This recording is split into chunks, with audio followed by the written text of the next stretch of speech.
আশীর্বাদের ঈশ্বরের উপস্থিতিতে আমরা প্রত্যেককে স্বাগত জানাই আপনাদেরকে।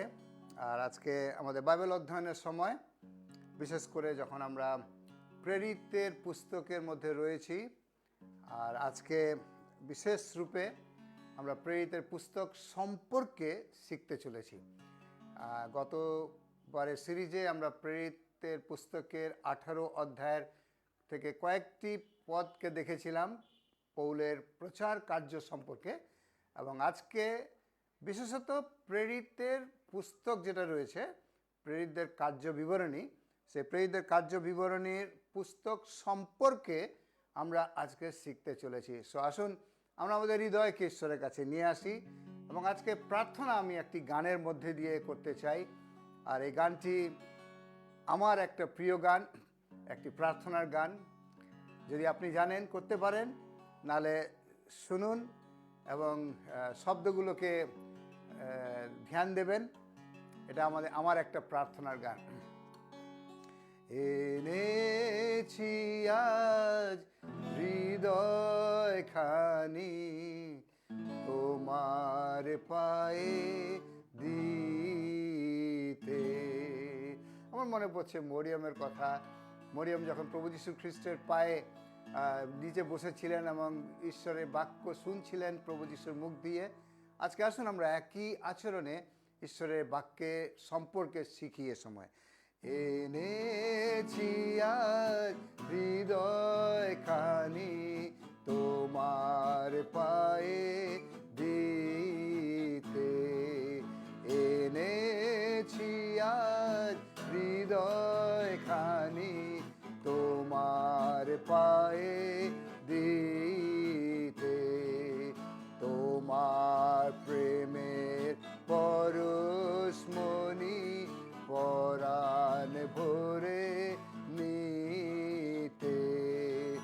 এনেছি আজ হৃদয়খানি তোমার পায়ে দিতে।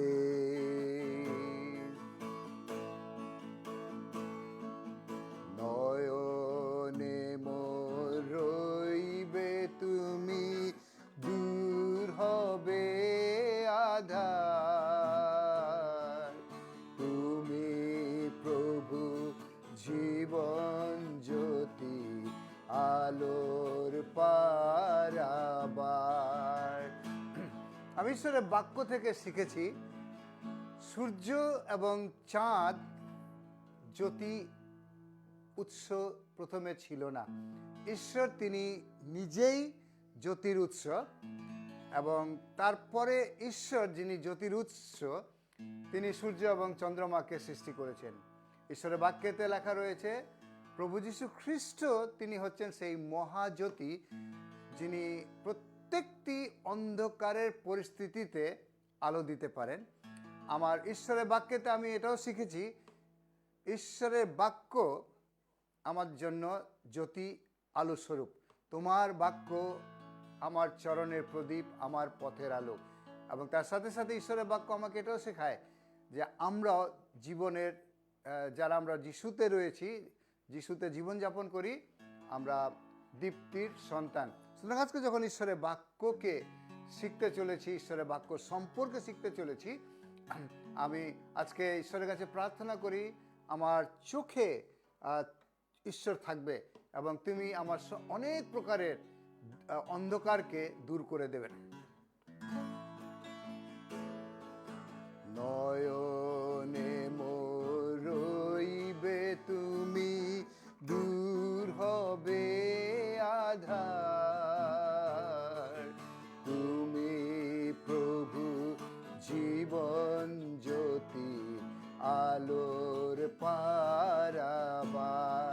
আমি শেষবারের মতো এই একই লাইন প্রার্থনার সুরে বলতে চাই।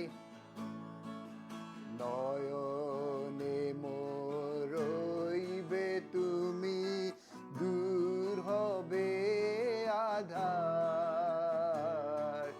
তুমি প্রভু জীবন জ্যোতি, আলোর পারাবার। ঈশ্বরের বাক্য প্রভু যখন আমরা খুলি তোমার বাক্য সম্পর্কে আমরা দেখি তুমি আমাদের সমস্ত প্রকারের অন্ধকারের পরিস্থিতিগুলোতে আলো দেবে, যিশুর নামে আমেন।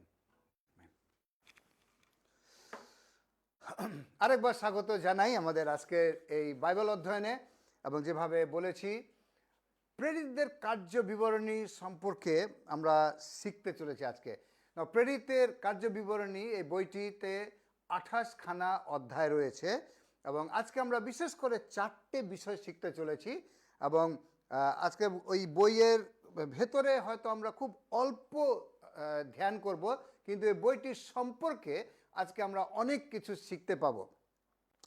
এই বইটি আসলে লেখা হয়েছে ঠিক প্রভু যীশু খ্রিস্টের যখন মৃত্যু হয়েছে, তিনি পুনরুত্থিত হয়েছেন, এবং 40 দিনে প্রায় তিনি 500 জনের বেশি লোকেদের সাথে দেখা সাক্ষাৎ করেছেন, এবং এখন ওনার সময় হয়েছে এই পৃথিবী ছেড়ে যেখান থেকে তিনি এসেছিলেন স্বর্গে, অর্থাৎ স্বর্গে তিনি ফেরত যাবেন। তিনি তার শিষ্যদেরকে একত্র করেছেন, এবং এই বইয়ের আরম্ভ সেখান থেকেই হচ্ছে। তিনি শেষ আজ্ঞা তার শিষ্যদেরকে দিচ্ছেন যে আর কিছুদিন পরে তোমরা পবিত্র আত্মাকে পেতে চলেছ, সেই শক্তিকে, সেই ক্ষমতাকে তোমরা পাবে, এবং তোমরা শক্তিকে পাবে, পবিত্র আত্মাকে পাবে, তোমরা শক্তিকে পাবে, এবং তোমাদের জীবনে অনেক প্রকারের সাক্ষ্য রয়েছে, সাক্ষ্য তৈরি হবে। সেই সাক্ষ্যগুলো তোমরা প্রথমে যেখানে রয়েছো জেরুসালেম থেকে তোমরা এই সাক্ষ্যকে বন্টন করতে, ভাগ করতে আরম্ভ করবে, এবং তারপরে তোমরা জেরুসালেমের যে পার্শ্ববর্তী এলাকা, যেটাকে জিহুদা নগর বলা হয়, জিহুদাতে তোমরা যাবে, এবং তারপরে তোমরা সমরীয় নগরে যাবে। সমরীয় নগরে সাধারণত জিহুদিরা যেতে চাইতো না, তাদের ভালোবাসার জায়গা সেটা নয়, তাদের কমফোর্টের জায়গা সেটা নয়, তারা ওই জায়গাকে খুব একটা পছন্দ করতো না, কারণ সেই সমরীয় নগরে যারা থাকতেন তাদের সাথে তাদের ওঠা বসা ছিল না। ঈশ্বর বলছেন তোমাদেরকে সেখানেও যেতে হবে, এবং তারপরে তিনি বলছেন জগতের শেষ প্রান্ত পর্যন্ত তোমাদেরকে যেতে হবে। এবং সেখান থেকেই এই বইয়ের আরম্ভ, এবং তারপরে আজকে আমরা দেখতে চলেছি 4টে বিষয়কে। প্রথম বিষয় যেটা আমরা দেখব, এই বইয়ের লেখক কে, কে এই বইটিকে লিখেছেন। দ্বিতীয় বিষয়ে আজকে আমরা দেখব এই বইটি কার উদ্দেশ্যে লেখা হয়েছে। তৃতীয় বিষয়ে আজকে আমরা দেখব এই বইটির মধ্যে কি রয়েছে। ইংরেজিতে বলে বার্ডস আই ভিউ, অর্থাৎ ওপর থেকে বইটিকে দেখা, খুব ভেতরে হয়তো আমরা ঢুকবো না, এক একটি পদ বাই পদ আমরা যাব না, কারণ আমি বিশ্বাস করি যারা আমরা আগাপে পরিবারের, আমরা গত 2 মাস ধরে এই প্রেরিতদের কার্য বিবরণী বইটি পদ পদ, লাইন লাইন, শব্দ শব্দ করে পড়ছি, এবং আমরা এর মধ্যে থেকে অনেকভাবে আশীর্বাদ পেয়েছি। আমাদের অনেক অনেক অনেক পাস্টররা এখান থেকে শিক্ষা দিয়েছেন প্রায় রাতে 10টার প্রার্থনাতে। সুতরাং আমরা আরও হয়তো অনেক কিছু শিখব, কিন্তু আজকে আমি তৃতীয় বিষয়কে এখান থেকে দেখানোর চেষ্টা করব, এই বইটি কোন নজরে লেখা হয়েছে, এবং চতুর্থ এই বইটির সাথে আজকে আমার সম্পর্ক কি, বা কিভাবে এই বইটি 28 অধ্যায় শেষ হয়েছে, কিন্তু কিভাবে 29 অধ্যায়ের আমি তৈরি করছি, 29 অধ্যায় আপনি তৈরি করছেন। ওকে, চলুন আজকে আমরা এই বইটিতে যাই, এবং প্রথম বিষয় যেটা আজকে আমরা দেখব, এই বইটির লেখক কে। প্রেরিতদের কার্যবিবরণী 1 অধ্যায় 1 পদে লেখা রয়েছে, যাকে লেখা হচ্ছে, সাধারণত চিঠি যখন লেখা হয়, এখন তো আমরা হোয়াটসঅ্যাপে এবং মেসেজে ডাইরেক্টলি মেসেজ লিখে দিই, কিন্তু অনেকে আছে যে এখনও নাম ধরে, বা যাকে আমরা চিঠি লিখছি তার নামকে লিখে তারপরে আমরা এগোই। কিন্তু আগে যখন আসতে 20 বছর আগে, 30 বছর আগে, 50 বছর আগে কোনো চিঠি লেখা হতো, ওই সময় যাকে আমরা চিঠিটা লিখতাম তার নাম আগে লিখতাম, হে প্রিয় দাদা, বাবা, মা, স্ত্রী, বোন, বা যাকে, যে বন্ধু বান্ধবকে আমি চিঠি লিখছি তার নাম লিখতাম। ওই একই রূপে যখন লেখক এখানে লিখছেন, তিনি বলছেন, হে থিওফিল, আমার পূর্বতম গ্রন্থে আমি সেই সব বিষয় লিখেছি যেগুলো যিশু কার্যায়িত করতে ও শিক্ষা দিতে শুরু করেছিলেন। অর্থাৎ আমি আজকে আপনাকে এই বিষয়টা দিয়ে আরম্ভ করতে চাইছি যে প্রেরিতদের কার্য বিবরণী যিনি লিখেছেন উনি আগেও একটা বই লিখেছেন। অর্থাৎ আমি আরেকবার পড়ি, তাহলে স্পষ্ট হয়ে যাবে। হে থিওফিল, অর্থাৎ এই বইটা লেখা হচ্ছে থিওফিল। থিওফিল কে, এটা আমরা দ্বিতীয় প্রশ্নের উত্তরে যাব, কিন্তু এখন আমাদের প্রথম প্রশ্ন হচ্ছে এই বইয়ের লেখক কে। তো লেখক তিনি লিখছেন, আমার পূর্বতম গ্রন্থে আমি সেই সব বিষয় লিখেছি যেগুলো যিশু কার্যায়িত করেছেন, অর্থাৎ আগে তিনি কার্য করেছেন এবং তারপরে তিনি শিক্ষা দিতে শুরু করেছেন। আমি এখানে ছোট্ট একটা যিশু সম্পর্কে বড় শিক্ষা দিতে চাই। ছোট্ট শিক্ষা কিন্তু অনেক বড় শিক্ষা। ওকে, কি? যিশু কখনো কোনো শিক্ষা দেননি যেটা তিনি নিজের জীবনে পূর্ণ করেননি। তিনি যে শিক্ষা দিয়েছেন আগে তিনি পূর্ণ করেছেন নিজের জীবনে। যেমন একটা উদাহরণ দিই আমি। আমরা পাপী, জন্মে পাপী, চরিত্রে পাপী, আমরা কর্মে পাপী, চিন্তাতে পাপী। আমাদের জলের অবগাহন নেওয়ার প্রয়োজন আছে পাপ ক্ষমার জন্য। যিশুর কি প্রয়োজন ছিল? কিন্তু তিনি চেয়েছিলেন যেন আমরা প্রত্যেকে জলে অবগাহন নিই। তিনি পবিত্র ঈশ্বর হয়েও যোহন বাপ্তাইজকের কাছে তিনি আগে বাপ্তিস্ম নিয়েছেন, জলে অবগাহন করেছেন, নিয়েছেন।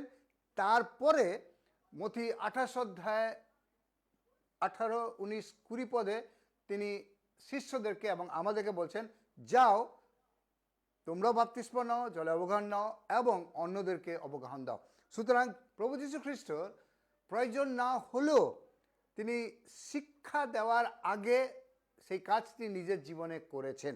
সুতরাং যে ব্যক্তি এই বইটির লেখক তিনি প্রভু যীশু খ্রিস্টের জীবনকে দেখেছেন, তিনি প্রভু যীশু খ্রিস্টের জীবন কাহিনী সম্পর্কে জানেন। কারণ না হলে তিনি কিভাবে বলছেন, আমার পূর্বতম গ্রন্থে আমি সেই সব বিষয় লিখেছি যা যিশু করেছেন আগে, তারপরে তিনি শিক্ষা দিয়েছেন। অর্থাৎ যিশু যে 3.5 বছর এই পৃথিবীতে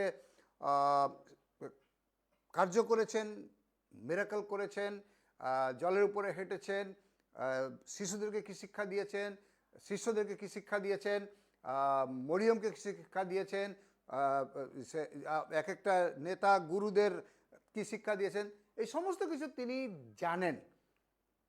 এবং তারপরেই তিনি উনার যিশুর সম্পর্কে তিনি বইটি লিখেছেন। আজকে আমি ওই ব্যক্তির সাথে আপনার পরিচয় করে দিতে চাই। এই ব্যক্তির নাম, যিনি প্রেরিতদের কার্য বিবরণী লিখেছেন, ওনার নাম হচ্ছে লুক। আর যাকে আমরা অ্যাকচুয়ালি জেনে থাকি একজন চিকিৎসক এবং এক ঐতিহাসিক ব্যক্তিরূপে, ডক্টর লুক। অনেকে আমরা ইংরেজিতে ওনাকে বলি ডক্টর লুক, একজন চিকিৎসক।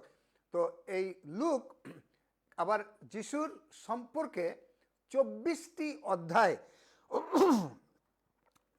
বলেছেন। আর সেটা আমরা লুক লিখিত সুসমাচার রূপে, আমাকে ক্ষমা করবেন, 24টি অধ্যায় তিনি লিখেছেন। এবং এই লুক আবার প্রেরিতদের কার্য বিবরণীও লিখেছেন। আমি কয়েকটা জিনিস আপনাদের তাড়াতাড়ি জানাতে চাই যে লুক যিশুর সাথেও ছিলেন। মজার কথা শুনবেন, লুক যিশুর সাথেও ছিলেন, পিতরের সাথেও ছিলেন, আবার পৌলের সাথেও ছিলেন। কারণ লুকের সম্পর্কে আমরা বাইবেল থেকে কয়েকটি অংশকে আমি দেখব বা আমরা দেখব যে পৌল বলছেন লুক সম্পর্কে।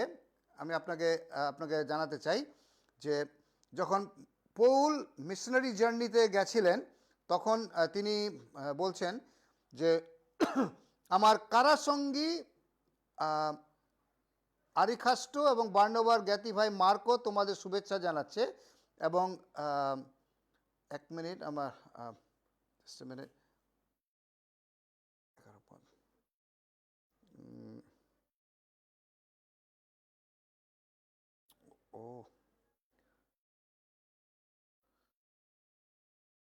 হ্যাঁ, 10, 11, 12 কলসীয় তা 4 অধ্যায় 10, 11, 12। আর পৌল এখানে অনেককে অনেকের নামে শুভেচ্ছা জানাচ্ছেন এবং তিনি বলছেন 11 পদে, যিশুর নামে আখ্যাত জুষ্ট তোমাদের শুভেচ্ছা জানাচ্ছেন। ঈশ্বরের রাজ্যের জন্য আমার সহকর্মীদের মধ্যে শুধু এরাই ইহুদি, তারা আমার সান্ত্বনার কারণস্বরূপ হয়েছে। এবং তারপরে 14 পদে বলছেন, আর আমার প্রিয় বন্ধু চিকিৎসক লুক ও দিমাও আপনাদেরকে শুভেচ্ছা জানাচ্ছে। অর্থাৎ লুক যে একজন চিকিৎসক এটা পৌল প্রমাণ করছে। তিনি বলে দিচ্ছেন যে চিকিৎসক লুক যিনি আমার সাথে আছেন তিনি আপনাদেরকে শুভেচ্ছা জানাচ্ছেন। He is in our mission team, একসাথে আমরা প্রভুর কাজ করছি। আর যদি আমি পরপর আপনাকে প্রেরিতদের বই সম্পর্কে জানাই যে যিনি লেখক তিনি কিন্তু পৌলের সাথে ছিলেন। আমি পরপর কয়েকটি অংশ আপনাদেরকে দেখাতে চাই। প্রথম হচ্ছে প্রেরিত তার 16 অধ্যায় 10 পদ, যেখানে লেখক কিন্তু পৌলের সাথে আছে। শুনবেন ভালো করে, তাহলে আমরা বুঝতে পারবো। তিনি লেখক বলছেন, পৌলের এই দর্শন লাভের পর আমরা, শুনবেন, লেখক বলছে পৌলের দর্শন পাওয়ার পর আমরা তখনই মেসিডোনিয়ার উদ্দেশ্যে যাত্রা করার জন্য প্রস্তুত হলাম। আর আমরা বুঝতে পেরেছিলাম যে তাদের কাছে সুসমাচার প্রচার করার জন্য ঈশ্বর আমাদেরকে আহ্বান করেছেন। আমি পাঠ করছি প্রেরিত 16 অধ্যায় 10 পদে। অর্থাৎ যিনি লেখক তিনি কিন্তু পিতরের সাথেও ছিলেন, আমি সেটা আপনাদেরকে জানাবো। এবং এখানে তিনি পৌলের সাথে আছেন। পৌল যখন সুসমাচার প্রচার করছেন, এই লেখক কিন্তু অন্য কারো কাছে শুনে কিন্তু বই লিখছে না। ওকে, এটা শ্রুতি না, এটা সোজাসুজি অভিজ্ঞতা। তিনি বলছেন আমরা, পৌলের সাথে আমিও আছি। দ্বিতীয় 20 অধ্যায় 5 পদ, প্রেরিত 20 অধ্যায় 5 পদে তিনি বলছেন, এরা আমাদের আগেই যাত্রা করে ত্রোয়াতে আমাদের জন্য অপেক্ষা করছিলেন। আপনি যদি পড়বেন আগে পিছিয়ে এই অংশের 20 অধ্যায়, ওখানে দেখবেন পৌলকে তিনি বলছেন পৌল ছিলেন আমাদের সাথে এবং আমাদের যাত্রার আগেই ত্রোয়াতে আমাদের জন্য অপেক্ষা করছিলেন। অর্থাৎ সর্বদা এই লুক জানিয়ে দিচ্ছেন যে আমিও এর মধ্যে রয়েছি। 21 অধ্যায় 1 পদ তিনি আবার বলছেন, তাদের কাছ থেকে আমরা বহু কষ্টে বিদায় নেওয়ার পর সমুদ্রপথে সরাসরি কো নামক দ্বীপ অভিমুখে যাত্রা করলাম।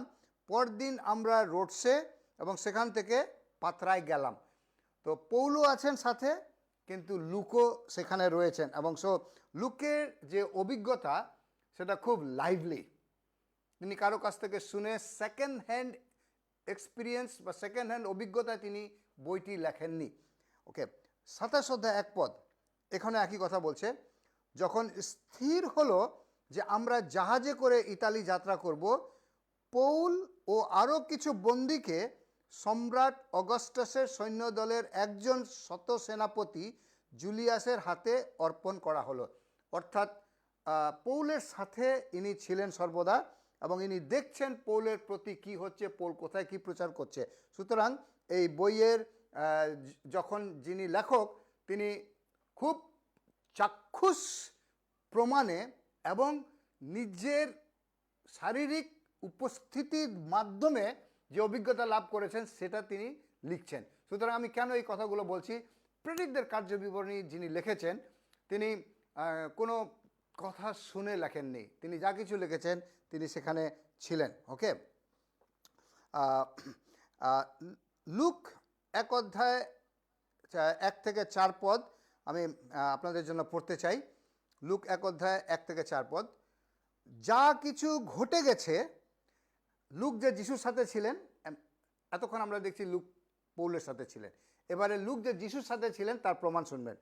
লুক লিখিত সুসমাচার তার 1 অধ্যায় 1 থেকে 4 পদ, যা কিছু ঘটে গেছে আমাদের মধ্যে অনেকেই তার একটি বিবরণ দেওয়ার চেষ্টা করেছেন। অর্থাৎ যিশু সম্পর্কে লুক লিখিত সুসমাচার অ্যাকচুয়ালি যিশু সম্পর্কে লেখা হয়েছে, যিশুর জন্ম থেকে নিয়ে যিশুর পুনরুত্থান পর্যন্ত। তো এই সমস্ত কিছুকে বলছেন যা কিছু ঘটে গেছে আমাদের মধ্যে অনেকেই তার একটা বিবরণ দেওয়ার চেষ্টা করছে। অর্থাৎ আমিও জানি কিছু, আমাদের সাথে আরও অনেক শিষ্যরা রয়েছে তারাও জানে। সো আমরা সবাই মিলে এই যিশুর প্রতি যা কিছু ঘটেছে এর সমস্ত কিছু বিবরণ দিচ্ছি। যারা প্রথম থেকে সব কিছু চাক্ষুষ দেখেছেন, আমি 2 পদ পড়ছি, ও বাক্যের পরিচর্যা করেছেন, তারাই সে সমস্ত আমাদের কাছে সমর্পণ করেছেন। অর্থাৎ লুক যখন যিশুর সম্পর্কে লিখছেন, তিনিও যা দেখেছেন এবং যারা যারা যিশু সম্পর্কে জানেন, সব কিছুকে সব কিছুর বিবরণকে তিনি একত্র করছেন। আমি আরেকবার পড়ি 2 পদ।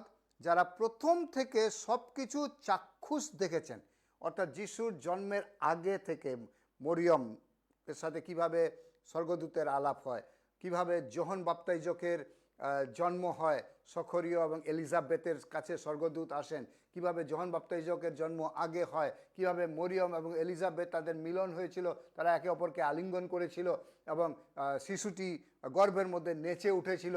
তারপরে যোহন বাপ্তাইজকের দ্বারা প্রভু যীশু খ্রিস্টের জলে অবগাহন নেওয়াকে, এই সমস্ত কিছু চাক্ষুষ প্রমাণে যারা দেখেছে তাদের কাছে বিবরণকে নিয়ে ডক্টর লুক এই চিঠিটা মহামান্য থিওফিলাসকে লিখছেন। শুনবেন ভালো করে। কি করে প্রমাণ করবেন যে প্রেরিতদের কার্য বিবরণী লুক লিখেছে? আমরা প্রেরিত 1 অধ্যায় 1 পদে কি পেলাম? হে থিওফিলাস। আমি যে আগের চিঠিটা, আগের ঘটনাটা লিখেছি, এটা প্রেরিতের 1 অধ্যায় লেখা আছে 1 পদে। আবার লুক 1 অধ্যায় 3 পদে কি বলছেন?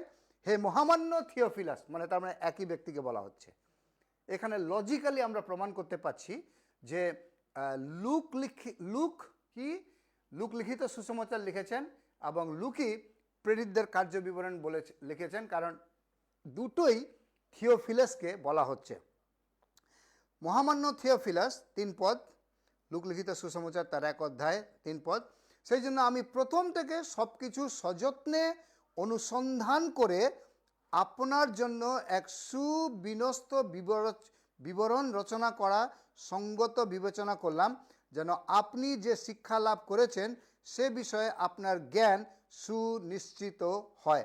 অর্থাৎ আমি জাস্ট এটাকে শেষ করতে চাই প্রথম প্রশ্নকে।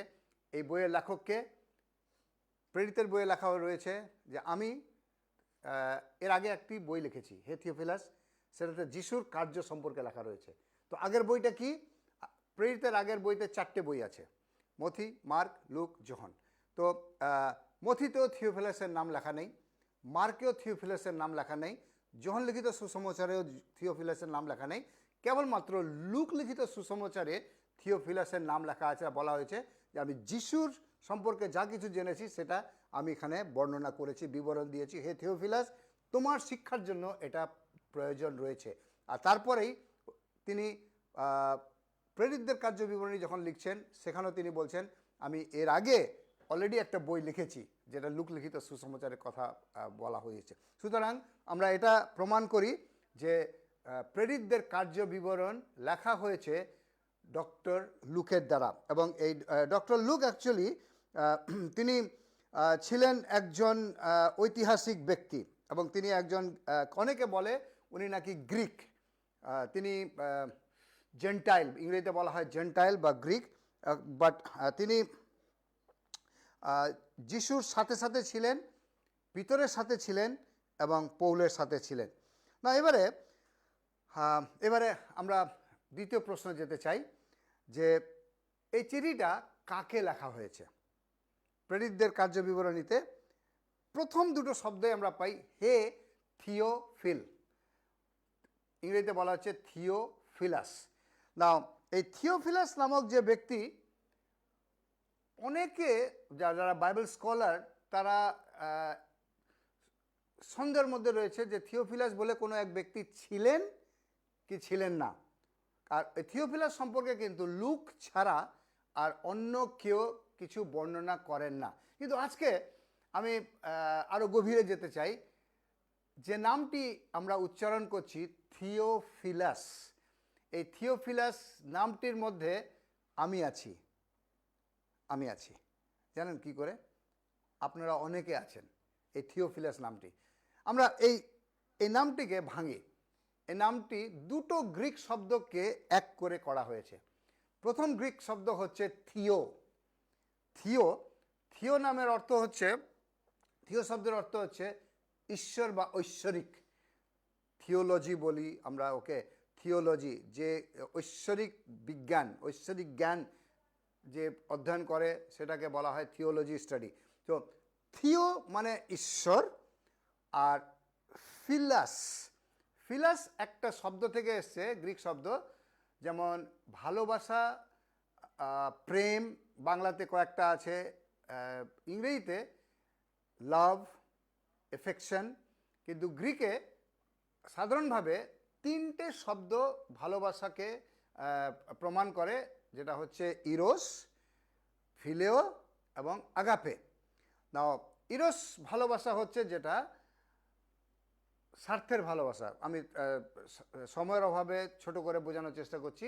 ইরোস ভালোবাসা হচ্ছে স্বার্থের ভালোবাসা, তুমি আমাকে এটা করবে, আমি ওর বদলে ভালোবাসা দেবো, তুমি যতদিন আমাকে ভালোবাসবে আমি ততদিন ভালোবাসবো, এটা ইরোস ভালোবাসা।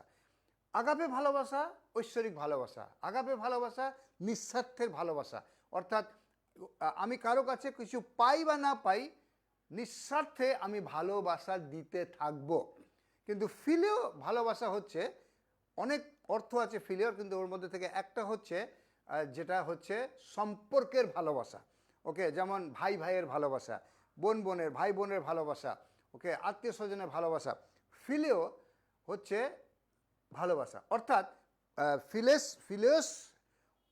ফিলেও হচ্ছে ভার্ব। আমি একটু গ্রামারে চলে যাচ্ছি, গ্রিকে ফিলেও হচ্ছে ভার্ব, আর ফিলাস হচ্ছে যে প্রেম করে বা নাউন। ওকে, গ্রামারে যখন আমরা ওই পড়ি নাউন, ভার্ব, অ্যাডভার্ব, প্রোনাউন, তো ফিলেও হচ্ছে ভার্ব আর ফিলাস হচ্ছে নাউন, অর্থাৎ যে প্রেম করে ও হচ্ছে ফিলাস, অর্থাৎ প্রেমিক। সো কি নামটা হলো? থিওফিলাস, অর্থাৎ এক কথায় ঈশ্বরের যে প্রেমিক, ঈশ্বরের সাথে যার সম্পর্কের প্রেম আছে। ওকে, আগাপে প্রেম আমরা করতে পারি না, আগাপে প্রেম আমরা করতে পারি না।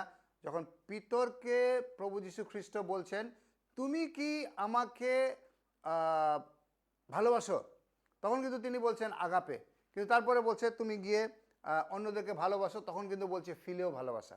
ওকে, সুতরাং সম্পর্কের ভালোবাসা। তো এই বইটি লেখা হয়েছে থিওফিলাসকে। না, থিওফিলাসকে, থিওফিলাসের এক অর্থ হচ্ছে ঈশ্বর প্রেমিক। না, আমি কি থিওফিলাস? ইয়েস, আমি থিওফিলাস, আমি ঈশ্বরকে প্রেম করি। আপনি কি থিওফিলাস? আপনি কি ঈশ্বরকে প্রেম করেন? তাহলে এই বইটি আপনার জন্য লেখা হয়েছে, এই বইটি আমার জন্য। যদি এই বইটি যেই খুলছি, এক অধ্যায় এক পদে হে থিওফিলাস, মানে আমি ঈশ্বর প্রেমিক। ওকে, আমার নাম ববি, কিন্তু আমার কার্যে, আমার আচরণে, আমার সম্পর্কে ঈশ্বরের প্রতি আমি থিওফিলাস। হালেলুয়া। ওকে, সো এই বইটি অ্যাকচুয়ালি লেখা হয়েছে ঈশ্বর প্রেমিককে। তো প্রেরিতদের বই কেন আমি পড়ব? প্রেরিতদের বই এই জন্য আমি পড়ব কারণ এই বইটা আমাকে লেখা হয়েছে। আমি ঈশ্বরকে যদি প্রেম করি, তাহলে ঈশ্বরের আজ্ঞা এই বইয়ে আমার জন্য দেওয়া হয়েছে। যাও, পবিত্র আত্মাকে গ্রহণ করো, শক্তিকে পাও এবং সাক্ষ্য বহন করো জেরুসালেমে, জিহুদা, সমরিয়া এবং দেশের এবং জগতের শেষ পর্যন্ত। সো দুটো প্রশ্নের উত্তর আমরা পেলাম প্রেরিতদের কার্যবিবরণী সম্পর্কে। লেখক হচ্ছেন ডক্টর লুক এবং কাকে লিখেছেন? থিওফিলাস। অর্থাৎ থিওফিলাস ওই সময় হয়তো কোনো ব্যক্তি ছিলেন, ঐতিহাসিক কোনো ব্যক্তি ছিলেন, হয়তো কোনো পাড়াতে ছিলেন, ওকে, বা ঈশ্বর প্রেমিক ছিলেন। কিন্তু আজকে ওই ঈশ্বর প্রেমিক পৃথিবীতে কোটি কোটি থিওফিলাস রয়েছে। ওর মধ্যে হয়তো আপনি নিজেকেও থিওফিলাস রূপে পেতে পারেন। যদি ঈশ্বর প্রেমিক আপনি, if you are a lover of God, the book of Acts is for you.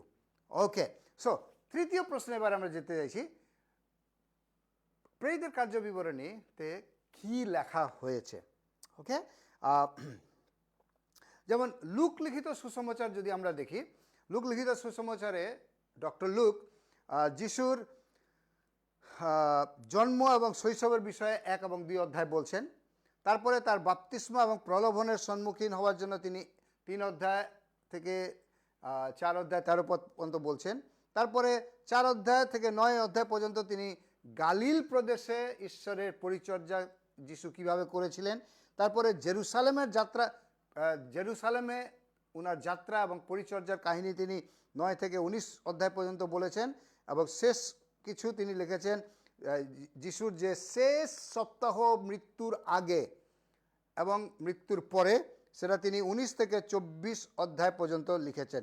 So যেটা আমরা লুক লিখিত সুসমাচারে আমরা খুঁজে পাই, সেটা যিশুর এক একটা স্টেপ বাই স্টেপ, অ্যাটলিস্ট আমি এখানে 1, 2, 3, 4, 5টা ভাগে লুক লিখিত সুসমাচারকে লেখা হয়েছে। ডক্টর লুক একজন শিক্ষিত লোক ছিলেন, এবং মজার কথা লুক লিখিত সুসমাচারে যে সব থেকে বেশি, শুনবেন ভালো করে, খুব একটা নিগুড় তত্ত্ব বলছি, মথিতে 28টি অধ্যায় রয়েছে, মার্কে 16টি অধ্যায় রয়েছে, যোহনে 22টি অধ্যায় রয়েছে, এবং লুকে 24টি অধ্যায় রয়েছে। কিন্তু লুক লিখিত সুসমাচারে সব থেকে বেশি আশ্চর্য কার্যকে বর্ণনা করা হয়েছে। লুক লিখিত সুসমাচারে বাচ্চাদের জন্য শিক্ষা দেওয়া হয়েছে, লুক লিখিত সুসমাচারে শিষ্যদের জন্য দেওয়া হয়েছে, শিশুদের জন্য দেওয়া হয়েছে, শিষ্যদের জন্য শিক্ষা দেওয়া হয়েছে, এবং গরিবদের জন্য সুসমাচার দেওয়া হয়েছে, বড় লোকদেরকে শিক্ষা দেওয়া হয়েছে। সো তিনি লুক, যেহেতু ডক্টর লুক একজন শিক্ষিত মানুষ ছিলেন, তিনি বৈজ্ঞানিক রূপে একজন ডক্টর, কিন্তু তিনি আবার সবথেকে বেশি যিশুর কথাতে যে হিলিং আসতো, পরিবর্তন আসতো, সেটাকে তিনি সবথেকে বেশি প্রায়োরিটাইজ করেছেন। আমি যেটা ভালো জিনিস খুঁজে পেয়েছি এখানে, যে শিক্ষিত মানুষ তার শিক্ষাকে সাইডে রেখেছে ঈশ্বরের পরাক্রম কার্যের সামনে। আমরা অনেকে হিলিংকে বিশ্বাস করি না, আমরা অনেকে ঈশ্বরের পরাক্রম কার্যকে গ্রহণ করতে পারি না, আমরা লজিক্যালি সায়েন্টিফিক্যালি প্রমাণ করার চেষ্টা করি। কিন্তু ডক্টর লুক একজন শিক্ষিত ডক্টর হয়েও, চিকিৎসক হয়েও, তিনি যিশুর এই কার্যগুলোকে বেশি হাইলাইট করেছেন। এবারে যদি আমরা তাড়াতাড়ি চলে যাই, যে তিনি প্রেরিতদের বই কি কেন লিখেছেন এবং তিনি কি লিখেছেন, তাহলে আমি আপনাকে ওপর থেকে as a birds eye view দেখাতে চাই যে তিনি 1 থেকে 12 অধ্যায় পর্যন্ত, ও বাই দ্য ওয়ে প্রেরিতের বইয়ে কয়টি অধ্যায় আছে? 28টি। ওকে, এবং 28টি অধ্যায়, আপনি মনে রাখবেন সংখ্যাটা। আমি আজকে যেটা বলেছি যে প্রেরিতের বইয়ের মধ্যে ঢুকবো না, কিন্তু প্রেরিতের বই সম্পর্কে শিখবো আমরা। লেখক সম্পর্কে শিখলাম, কাকে লেখা হয়েছে সেটা শিখলাম। এবারে তৃতীয় অংশ যেটাতে রয়েছে, কি লেখা আছে। 28টি অধ্যায়ের মধ্যে প্রথম 12টি অধ্যায়ে the ministry of apostle Peter এবং 12 জন শিষ্যের মিনিস্ট্রি সম্পর্কে লেখা রয়েছে। 1 অধ্যায় থেকে 12 অধ্যায় পর্যন্ত 12টা শিষ্যের কথা, খুব ইজি টু মনে রাখার জন্য, ঠিক আছে? 12 অধ্যায় 12টা শিষ্যের মিনিস্ট্রি সম্পর্কে। ওখানে মাতিয়াস আছে, স্টিফান আছে, ফিলিপ আছে, যোহন আছে, পিতর আছে। তো যে 12 জন শিষ্য যিশুর সাথে ছিলেন, ওই 12 জন শিষ্যর মিনিস্ট্রি 12 অধ্যায় পর্যন্ত রয়েছে। কিন্তু 13 থেকে 28, যে অলমোস্ট প্রায় 16খানা অধ্যায়, এটা আবার পৌলের মিনিস্ট্রি। মজার কথা, ডক্টর লুক সবার সাথে ছিলেন, যিশুর সাথেও ছিলেন, পিতরের সাথেও ছিলেন, শিষ্যদের সাথেও ছিলেন, এবং এখন যখন পৌল মিনিস্ট্রি আরম্ভ করেছে, উনি সবসময় বলছেন আমরা আমরা আমরা আছি। ওকে, পৌলের সাথে সাথে উনি রয়েছেন। সো পৌলের মৃত্যু পর্যন্ত তিনি ছিলেন, যার জন্য পৌলের মৃত্যুকে বর্ণনা করা হয়েছে, বা শেষটাকে অলমোস্ট তিনি বর্ণনা করেছেন। ওকে, আমি একটু হয়তো ভুল হতে পারি, কিন্তু অলমোস্ট পৌলের শেষ মিনিস্ট্রি পর্যন্ত তিনি বর্ণনা করেছেন। সো 1 থেকে 12 হচ্ছে পিতরের পরিচর্যার প্রাধান্য বিষয়, এবং তারপরে পৌলের পরিচর্যার প্রতি তিনি আলোকপাত করেছেন। আর এই 13 থেকে 28 পদ এবং এক অধ্যায় থেকে 12 অধ্যায়, এই 28টি অধ্যায়তে কিন্তু শিষ্য এবং পৌলের পরিচর্যা এবং পরীক্ষা, নির্যাতন, সব কিছুকে তিনি বর্ণনা করেছেন। ভুলে যাব না, যেখানে পরিচর্যা সেখানে পরীক্ষা। প প প প প প ওকে, মজা করে আমি শেখানোর চেষ্টা করছি। কি কি 4টে প? প দিয়ে পিতর, প দিয়ে পৌল, প দিয়ে পরিচর্যা, প দিয়ে পরীক্ষা। ওকে, সো যদি আর প দিয়ে প্রেরিতের কার্য বিবরণী। সো 5টা পি। ওকে, যদি আমি এভাবে তৈরি হয়ে আসেনি, কিন্তু এখন পরিতত্ত্ব গাইড করছে। প্রেরিতের কার্য বিবরণী প দিয়ে আরম্ভ হয়, বাঙালিদের জন্য খুব ভালো। প দিয়ে পিতরের মিনিস্ট্রি, পৌলের মিনিস্ট্রি, পরিচর্যা কার্য এবং পরীক্ষা বা পরীক্ষার মধ্যে আমরা ব্র্যাকেটে নির্যাতন, অত্যাচার, জেলখানা সব কিছু আমরা রাখতে পারি। ওকে, নাও এই বইটিতে বর্ণনা করা হয়েছে যে 1 অধ্যায় থেকে 7 অধ্যায় পর্যন্ত একটা বিশেষ বিষয় আছে, শুনবেন। 1 অধ্যায় 8 পদে যিশু বলছেন তোমরা জেরুসালেমে কাজ আরম্ভ করবে, তারপরে জিহুদিয়াতে যাবে, তারপরে সমরিয়াতে যাবে এবং তারপরে জগতের বিভিন্ন জায়গায় যাবে। 1 অধ্যায় 8 পদকে দিয়ে প্রেরিতের কার্য বিবরণী আরম্ভ হচ্ছে। আর লেখক ডক্টর লুক, আমি যখন তার 2টা বইকে এখন অধ্যয়ন করছি, ওনার খুব সুন্দর সিস্টেমেটিক উপায়ে তিনি আরম্ভ করছেন 1 অধ্যায় 8 পদে যে যিশু বলছেন যাও জেরুসালেম থেকে তোমরা তোমাদের সেবা কার্য আরম্ভ করো। সো 1 অধ্যায় থেকে 7 অধ্যায় পর্যন্ত শিষ্যরা জেরুসালেমের মধ্যেই আটকে আছে। তারপরে 8 থেকে 9 অধ্যায়, 2টো অধ্যায়ে আপনি দেখবেন সমরীয় এবং জিহুদিয়াতে শিষ্যরা প্রচার কার্য আরম্ভ করেছেন। তার মানে লুক 1 অধ্যায় 8 পদ কিভাবে পূর্ণ হচ্ছে পুরো বইটাতে। 1 অধ্যায় থেকে 7 অধ্যায় পর্যন্ত জেরুসালেমে প্রচার কার্য, তারপরে 7 অধ্যায়ে স্টিফেনকে পাথর মারা হয়েছে। সৌল এর লিডারশিপ করেছিল, মানে যিনি আর কি পরে পৌল হয়েছেন, তিনি লিডারশিপ নিয়ে স্টিফেনকে পাথর দিয়ে মেরেছেন।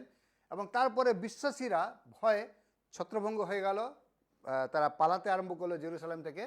আর শেষে 8 অধ্যায় 1 পদ থেকে 9 অধ্যায় পর্যন্ত পাবেন এরা জিহুদিয়াতে পালালো, সমরিয়াতে পালালো। সো অটোমেটিক্যালি 1 অধ্যায় 8 পদ এখন পূর্ণ হতে চলেছে 8 অধ্যায় 9 পদে। জেরুসালেম থেকে কাজ আরম্ভ হয়ে গেছে, অলরেডি কয়েক হাজার বিশ্বাসী হয়ে গেছে সেখানে। পিতরের প্রথম প্রচারে 3000 লোক, তারপরে আবার 2000, 5000, তারপরে আবার বাইবেল বলছে যে প্রতিদিন লোকের সংখ্যা গুণনভাবে বৃদ্ধি পাচ্ছিল। সো জেরুসালেমে অনেক বড় মেগামণ্ডলী হয়ে গেছে। এবং তারপরে যখন নির্যাতন এসে, অর্থাৎ আমি একটা বিশেষ বিষয়কে বলতে চাই, অত্যাচার বিশ্বাসীর জীবনে সবসময় শয়তানের তরফ থেকে আসে না, কোনো সময় হয়, কিন্তু আমাদের অনেক সময় জানতে হবে যদি আমরা কমফোর্ট জোনের মধ্যে রয়েছি আর ঈশ্বর চাইছেন যে আমরা বেরোবো কমফোর্ট জোন থেকে, তখন কিন্তু তিনি আমাদের জীবনে অত্যাচার ঈশ্বর আনবেন, যেন আমরা কমফোর্ট জোন থেকে বেরিয়ে যেখানে যাব বীজের মতো সেখানে গাছ উৎপন্ন করব। ওকে, প্রভু আমাদের জীবনে এটাকে আমেন করুন অনেকের জীবনে। সুতরাং 8 এবং 9 অধ্যায়ে জিহুদিয়া এবং সমরিয়াতে ঈশ্বরের কাজ আরম্ভ হয়। এবং তারপরে 10 অধ্যায় থেকে 28 অধ্যায়, অর্থাৎ প্রায় 19টা অধ্যায়ে 10, 11, 12, 13, 14, 15, 16, 17, 18, 19, 20, 21, 22, 23, 24, 25, 26, 27, 28, 19টা অধ্যায়ে তারা ইউরোপ, এশিয়া অর্থাৎ ইসরায়েল এবং জেরুসালেমের বাইরে গিয়ে সুসমাচার প্রচার করেছেন। এবং তারপরে ওখান থেকেই একজন শিষ্য 52 খ্রিস্টাব্দে আমাদের ভারতবর্ষে আসেন, যার নাম থমাস, যিনি সন্দেহ করতেন। সুতরাং 1 অধ্যায় 8 পদ পূর্ণ হয়েছে পুরো প্রেরিতের বইটাতে। এটা লেখা ছিল প্রেরিতের বইয়ে। ওকে, সো আরেকটা কথা, এই বইটার নাম কেউ একজন এভাবে বলে যে প্রেরিতদের কার্য বিবরণী না লিখে এই বইটার নাম যদি লেখা থাকতো মণ্ডলীর মাধ্যমে পবিত্র আত্মার কার্য বিবরণী, অর্থাৎ পবিত্র আত্মা যে কাজটা যিশু থাকাকালীন যিশুর মধ্যে দিয়ে করেছেন, যিশু চলে যাওয়ার পরে ওই একই পবিত্র আত্মা মণ্ডলীর মাধ্যমে এই জগতে করতে চাইছেন। শুনবেন ভালো করে, যিশু থাকাকালীন পবিত্র আত্মা যিশুর মধ্যে দিয়ে কার্য করছেন, কারণ যিশু বলছেন ঈশ্বরের আত্মা আমাকে অধিষ্ঠান করেন এবং আমাকে প্রেরণ করা হয়েছে যেন আমি অন্ধকারে মহাজ্যোতি রূপে কার্য করতে পারি, আমি অন্ধদেরকে চোখ দিতে পারি, আমি বন্ধনে যারা রয়েছে বন্দি দশায় তাদেরকে আমরা স্বাধীন করতে পারি, যারা গরিব রয়েছে তাদেরকে আমি সুসমাচার দিতে পারি। সুতরাং পবিত্র আত্মা এই প্রভু যীশু খ্রিস্টের মাধ্যমে কাজ করেছে। এবারে প্রভু যীশু খ্রিস্ট যখন চলে গেছেন তখন মণ্ডলীর মাধ্যমে পবিত্র আত্মা কীভাবে কার্য করে সেটা কিন্তু প্রেরিতদের কার্য বিবরণীতে লেখা রয়েছে। এটা ছিল আমাদের তৃতীয় প্রশ্নের উত্তর, অর্থাৎ কি প্রেরিতের বইতে কী লেখা রয়েছে। শেষ প্রশ্ন, কিভাবে আজকে 28 অধ্যায় প্রেরিতের কার্য বিবরণী শেষ হয়ে গেছে, 29 অধ্যায় লেখা হচ্ছে এখন। গত 2000 বৎসর ধরে 29, 30, 31, 32, 33 লেখা হচ্ছে। ওটা কে জানেন? যারা যারা নিজের জীবনকে ঈশ্বরের কাছে দিয়েছেন তাদের মাধ্যমে পবিত্র আত্মাই পৃথিবীতে যা কিছু করছেন সেটা 28 অধ্যায়ের পর থেকে লেখা হচ্ছে। অর্থাৎ 28 অধ্যায়ের পরের যে হিস্ট্রি, ইতিহাস, গল্প, ঘটনা, যেটা আজকে 2025-এ আমার দ্বারা আপনার দ্বারা পবিত্র আত্মা যা কিছু করছেন সেটা প্রেরিতের সাথে আমরা নিজেকে জোড়াতে পারি। ঈশ্বর কি কোনো আশ্চর্য কাজ আপনার জীবনে করেছেন? পবিত্র আত্মা কোনো কার্য করেছেন? এটা প্রেরিতের বইয়ের অংশ, প্রেরিতদের কার্য বিবরণী। প্রেরিতদের কার্য বিবরণী বইটি কোনো একটা ম্যাজিকের বই না। প্রেরিতদের কার্য বিবরণী স্বর্গে কিছু ঘটেছিল ঝট করে এখানে পড়ে গেছে না। প্রেরিতদের কার্য বিবরণী হচ্ছে ঈশ্বরের আত্মা তার প্রেরিতদের মধ্যে, প্রেরিত নামের অর্থ হচ্ছে যাদেরকে পাঠানো হয়েছে, প্রেরিত করা হয়েছে, সেন্ট আউট, অ্যাপোস্টল, বা যাদেরকে বিশেষভাবে বেছে নেওয়া হয়েছে ঈশ্বরের কাজের জন্য, তাদের মাধ্যমে এই জগতে পবিত্র আত্মা যা কিছু করেছেন সেটাই হচ্ছে প্রেরিতদের কার্য বিবরণী। আর আজকের প্রেরিতদের কার্য বিবরণী কারা তৈরি করছে, কারা লিখছে, আর কে ইতিহাস তৈরি করছে? আমি এবং আপনি। প্রেরিতদের পবিত্র আত্মা যদি আমাদের মধ্যে আছে, ঈশ্বর যা কিছু পিতরের মাধ্যমে করেছেন, যা কিছু পৌলের মাধ্যমে করেছেন, ওই একই কার্য আজকে অনেকের মাধ্যমে পবিত্র আত্মা করে চলেছেন। কারণ যিশু বলছেন, তোমরা যারা আমাতে রয়েছ, আমি যা কিছু করছি সেগুলো তোমরা করবে। এবং শেষে তিনি বলছেন, আমার থেকে আরও অধিক তোমরা এই কার্য করবে।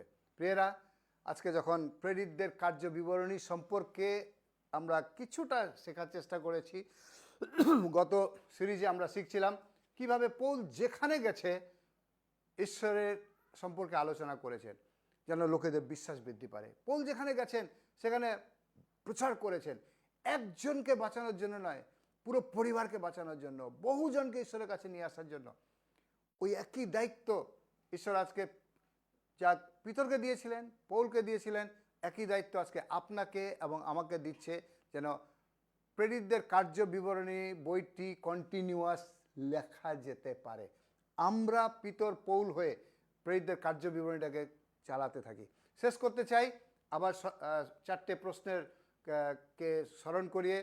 এই বইয়ের লেখক ডক্টর লুক, তিনি একজন চিকিৎসক এবং তার অনেকগুলো লজিক্যাল প্রমাণ রয়েছে যে তিনি লুক লিখিত সুসমাচার লিখেছেন এবং প্রেরিতদের কার্য বিবরণী লিখেছেন। দ্বিতীয় প্রশ্ন আমাদের ছিল আজকে, কাকে লিখেছেন? হ্যাঁ, তখন থিওফিলাস নামে একজন ব্যক্তিকে লেখা হয়েছিল 2টি বই, লুক লিখিত সুসমাচার এবং প্রেরিতদের কার্য বিবরণী। কিন্তু আজকে থিওফিলাস বলতে যারা যারা আমরা ঈশ্বরকে সম্পর্কের দ্বারা প্রেম করি, ওকে, সম্পর্কে প্রেম, a lover who has a relationship with God, ওকে। আর আমি দেখি অনেক জায়গায় থিওফিলাস শব্দটা, ওকে, আমাদের একজন পাস্টর আছে তার বাইকে লেখা রয়েছে থিওফিলাস, অর্থাৎ I am a lover of God, okay. আপনাদের কারো যদি নেক্সট সন্তান হবে, ছেলে হবে, নাম রাখবেন থিওফিলাস। যদি আপনি চাইছেন যে আমার এই সন্তান ঈশ্বরের প্রেমিক হবে, হয়তো আপনার নাম আর আপনি চেঞ্জ করতে পারবেন না, কিন্তু আপনি আপনার সন্তানের নাম দিতে পারেন এই জন্য থিওফিলাস হোক। এবং তৃতীয়, প্রেরিতের বইয়ে কি লেখা রয়েছে? অনেক কিছু আছে, কিন্তু একটা পাখির চোখে যখন আমরা দেখছি উপর থেকে যে এটা পিতরের পরিচর্যা, পিতরের জীবনের পরীক্ষা, নির্যাতন, আবার পৌলের জীবনের পরিচর্যা এবং পৌলের জীবনের পরীক্ষা। 1 থেকে 12 পিতর, 13 থেকে 28 পৌল। খুব সোজাভাবে আমি বইটাকে আপনাদের সামনে রেখে দিচ্ছি। এবং 1 অধ্যায় 8 পদ প্রেরিতদের কার্য বিবরণীটা পুরোটা কমপ্লিট হয়েছে 28 অধ্যায়। প্রথম 1 থেকে 7 অধ্যায় পর্যন্ত জেরুসালেমে ঈশ্বরের কার্য, 8-9 জিহুদিয়া এবং সমরীয়, এবং 10 থেকে 28 পদ পর্যন্ত হচ্ছে পুরো জেরুসালেমের বাইরে ঈশ্বরের কার্য ছড়েছে। এবং শেষে এই বইটা আজকে আমার সাথে কিভাবে সম্পর্ক হবে, কারণ উই কন্টিনিউ দিস বুক, আমরা এই বইটাকে অনবরত নিয়ে যাব। ঈশ্বর আমাদেরকে আশীর্বাদ করুন। প্রেরিতের বই লেখক আমরা হই, আরও প্রেরিতের বই লিখতে থাকে আমাদের জীবন এবং আমাদের পরিচর্যা এবং আমাদের পরীক্ষার দ্বারা। আমাদের জীবনে আজকে যে কষ্ট আসবে, নির্যাতন আসবে, সেটাও একটা প্রেরিতের বই তৈরি হবে। হালেলুয়া, প্রভু আমাদেরকে সাহায্য করুক। ধন্যবাদ পিতা ঈশ্বর, তুমি আমাদেরকে প্রেরিতের কার্য বিবরণী বইটা দিয়েছ। যেন প্রভু আমরা আজকেও হয়তো কেউ লিখছি না, কিন্তু প্রেরিতের কার্য বিবরণী, অনবরত বিবরণ প্রভু আমরা কার্য করে যাচ্ছি, যেটা কেউ না কেউ কোথাও না কোথাও, কেউ না লিখলেও প্রভু তুমি স্বর্গে আমাদের জন্য এই বইগুলো লিখছো। প্রভু আজকে আমরা তোমার থিওফিলাস হতে চাই প্রভু, এবং তুমি আজকে আমাকে বইটা দিয়েছো যেন আমরা পৌল হতে পারি, আমরা পিতর হতে পারি প্রভু। এবং জেরুসালেম কেবল নয়, কিন্তু জিহুদিয়া, সমরিয়া এবং জগতে শেষ পর্যন্ত যেখানে দাঁড়াবো সেখানে প্রভু আমরা বিশ্বাসকে বৃদ্ধি করাবো, সেখানে প্রভু তোমার সাথে লোকেদেরকে সম্পর্ক করব, আর প্রেরিতদের কার্য বিবরণীকে আমরা এগিয়ে নিয়ে যাব। ধন্যবাদ এই বইটির জন্য, ধন্যবাদ প্রভু এই রেভেলেশনের জন্য, যিশুর নামেতে চাই, আমেন। প্রভু আপনাদের প্রত্যেককে আশীর্বাদ দিতে করুন। ধন্যবাদ এই ভিডিওটি দেখার জন্য। যদি আপনি এই ভিডিওটি দেখে আশীর্বাদিত হয়েছেন, তাহলে এটিকে শেয়ার করুন নিজের পরিবার এবং বন্ধুদের সাথে, যাতে তারাও এই আশীর্বাদকে পেতে পারে। যদি আপনি কলকাতায় থাকেন, রবিবারে আমাদের সভায় যোগদান দিন এবং এই বিষয়ে আরও বিস্তারিত জানার জন্য ডিসক্রিপশন বক্স দেখে নিন। ঈশ্বরের বাক্য থেকে আশীর্বাদ পাওয়ার জন্য আমাদের সাথে যুক্ত থাকুন। ঈশ্বর আপনার মঙ্গল করুক।